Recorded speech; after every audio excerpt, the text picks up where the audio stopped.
ಹಾವೇರಿಯಲ್ಲಿ ಬಯಲಾಯಿತು ನೌಕರಿಯ mega scam. ಸರ್ಕಾರಿ ನೌಕರಿ ಹೆಸರಲ್ಲಿ ಕೋಟ್ಯಾಂತರ ರೂಪಾಯಿ ವಂಚನೆ ಮಾಡಲಾಗಿದೆ. Railway, post office, SDA, FDA ನೌಕರಿ ಹೆಸರಲ್ಲಿ ವಂಚನೆ ಮಾಡಿದ್ದಾರೆ. 25ಕ್ಕೂ ಹೆಚ್ಚು ನಿರುದ್ಯೋಗಿಗಳಿಂದ ಕೋಟ್ಯಾಂತರ ರೂಪಾಯಿ ವಂಚನೆ ಆಗಿದೆ. ಹಣ ಕೊಟ್ರೆ ಗ್ಯಾರಂಟಿ ಸರ್ಕಾರಿ ಕೆಲಸ ಅಂತ ಇವನು ನಂಬಿಸ್ತಾ ಇದ್ದ. ಶಿರಸಿ ಮೂಲದ ವಸೀಂ ಚೌಧರಿ ವಿರುದ್ಧ ಗಂಭೀರ ಆರೋಪ ಕೇಳಿಬಂದಿದೆ. ಒಬ್ಬರಿಂದ 1 ಲಕ್ಷದಿಂದ 6 ಲಕ್ಷದವರೆಗೂ ನಂಬಿಸಿ ಈತ ಹಣ ವಸೂಲಿ ಮಾಡಿದ್ದಾನೆ. 2018ರಲ್ಲಿ ವಸೀಂ ಚೌಧರಿ ಪತ್ನಿ ಸಮೀನಾ ಮೂಲಕ ಸಂತ್ರಸ್ತರ ಪರಿಚಯ ಆಗುತ್ತೆ. ನದಿ ನಿರ್ಲಗಿ ಗ್ರಾಮದ ಉರ್ದು ಶಾಲೆಯ ಶಿಕ್ಷಕಿಯಾಗಿದ್ದಾರೆ ಈ ಸಮೀನಾ. ರವಿ ಬಾರ್ಕಿ ಮೂಲಕ ಇನ್ನೂ ಕೆಲ ಸಂತ್ರಸ್ತರು ವಸೀಂ ಚೌಧರಿಗೆ ಪರಿಚಯ ಆಗ್ತಾರೆ. ಕಾಗಿನೆಲೆ ಮೂಲದ ಸರ್ಕಾರಿ ಶಾಲೆಯ ಶಿಕ್ಷಕನಾಗಿರ್ತಾನೆ ರವಿ ಬಾರ್ಕಿ.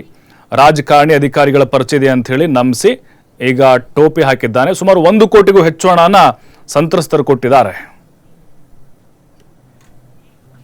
ಹಾವೇರಿಯಲ್ಲಿ ಬಯಲಾಯಿತು ನೌಕರಿಯ ಮೆಗಾ ಸ್ಕ್ಯಾಮ್. ಸರ್ಕಾರಿ ನೌಕರಿ ಹೆಸರಲ್ಲಿ ಕೋಟ್ಯಾಂತರ ರೂಪಾಯಿ ವಂಚನೆ ಮಾಡಲಾಗಿದೆ. Railway, post office, SDA, FDA ನೌಕರಿ ಹೆಸರಲ್ಲಿ ವಂಚನೆ ಮಾಡಿದ್ದಾರೆ. 25ಕ್ಕೂ ಹೆಚ್ಚು ನಿರುದ್ಯೋಗಿಗಳಿಂದ ಕೋಟ್ಯಾಂತರ ರೂಪಾಯಿ ವಂಚನೆ ಆಗಿದೆ. ಹಣ ಕೊಟ್ರೆ ಗ್ಯಾರಂಟಿ ಸರ್ಕಾರಿ ಕೆಲಸ ಅಂತ ಇವನು ನಂಬಿಸ್ತಾ ಇದ್ದ. ಶಿರಸಿ ಮೂಲದ ವಸೀಂ ಚೌಧರಿ ವಿರುದ್ಧ ಗಂಭೀರ ಆರೋಪ ಕೇಳಿಬಂದಿದೆ. ಒಬ್ಬರಿಂದ 1 ಲಕ್ಷದಿಂದ 6 ಲಕ್ಷದವರೆಗೂ ನಂಬಿಸಿ ಈತ ಹಣ ವಸೂಲಿ ಮಾಡಿದ್ದಾನೆ.